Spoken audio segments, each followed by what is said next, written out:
Good evening, everybody. It's 7:30 on the 8th of March 2023, and earlier on this afternoon, update 1.20 Hotfix 3 came to all platforms, so PC, PlayStation, and Xbox. So I thought we'd go quickly through the patch notes because there's not much to them, but also I just wanted to do a little bit of a chat to people who may be unfamiliar that what happens when we have this kind of update. So these are the PC patch notes, and again at the top what they say is that, look, if you had a community server where you were using object spawner JSONs to spawn in not just structures but loot, so guns, food, that sort of stuff, and you suffered from the loot duplication issue that we had right through to Hotfix 2, they're saying, look, the only way to really get rid of that is to wipe the server on console. Anyway, you can do some different things on PC, so you know they're saying you should consider that, and I would suggest that would be the case if the amount of duplication means that people can't play on your server because they're just blue screening, their console or the PC is crashing, or it's causing massive amounts of lag near where the area where all this duplication is. Or it's affecting the CLE, the central loot economy, whether your loot economy has gone completely out of whack because of all the duplicated stuff. But think long and hard of it, involve your community in the discussion about whether it should be done or not, and then make a decision. So what does this Hotfix 3 do?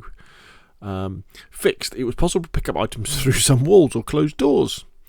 The gear box of the M1025 could desync when shifted up in drive mode, so fingers crossed the Humvee should drive properly now. Modding, fixed math is in range would always return false. Fixed player could fall through the ground when getting out of a vehicle. Sorry, I shouldn't laugh about these things, should I? Known issues, weapons that in previous version were bugged due to loading a bullet from a ruined magazine need to chamber a bullet to function again, so that's still going to be a problem. So I guess if you do have a weapon that has got that problem, destroy it. Now let's have a quick look at the console. So the console patch notes are exactly the same. It was possible to pick up items through some walls. The gearbox of the Humvee could desync.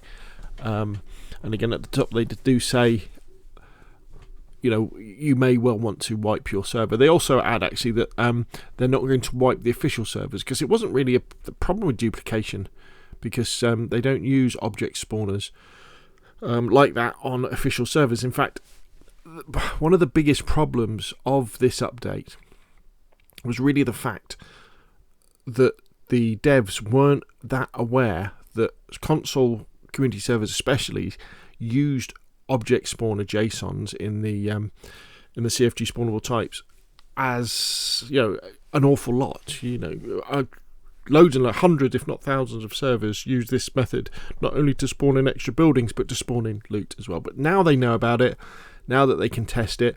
And I think going forward as well, we have to take a little bit of responsibility and think, okay, so next time there is an update, we know that we need to be checking on our own local experimental servers, if you're lucky enough to be able to have one on PC, that we should be checking how object spawner JSONs are working and how some of the more unusual ways that we use XMLs and JSONs in DayZ community servers, are they working right? Okay, so that's that bit over. And then I also want to say, look, if you're new to these updates and you've just come to DayZ console modding and you go like, oh, so what do you have to do when you get an update like this, when you've got a PlayStation or Xbox Nitrado server? The simple answer is nothing with this sort of update, because it's not changing anything to do with the XMLs or JSONs that you have control of within your server, like within what we would call the mission files.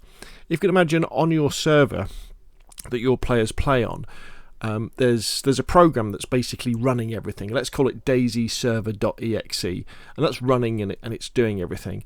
And then what we play around with console servers is we play around with the mission files, which is the data that DayZ server.exe uses to make our world, if you like. So more loot, less loot, more cars, less cars, more zombies, less zombies, that sort of thing. And this sort of update is really, it's just a change to DayZ server.exe, which we do not have access to at all. So there's nothing for us to do. What will happen is at some point during the day, the server will update, it will restart, and then what you can do is where they have the version number here, So the version number is 155.881. If you go to your server and you go to the web interface and you go down, you can see version 1.2 155.881. So that there's no messing around with the XMLs or anything you have to do at all. So that's for this particular type. Now, it could be that sometimes they may say something like there was an error in a particular XML or a particular JSON that needed sorted, or, and this happens with all software companies, not just Bohemia Interactive and the DayZ devs, it could be that they do change something that they don't list in the change notes. That's happened as well. But the only way you'll really spot that is if you run a local DayZ server on your PC, and when the server updates, you can go through and you can look at the update date of things. So you can go into the missions files, for example, and you could see when was the last update. So it should be today, 8th of the 3rd. Now there is none of those on these, so that's fine. Okay, so hopefully that's been a useful video. If it has been, hit like. Remember, if you've got any questions about this, please put them in the comments below, because your questions drive my content. You know, and there's no such thing as a stupid question. If you ask a question, if I know the answer or think I can figure out the answer, I will try and make a video about it at some point. Thank you very much, and I'll see you again soon.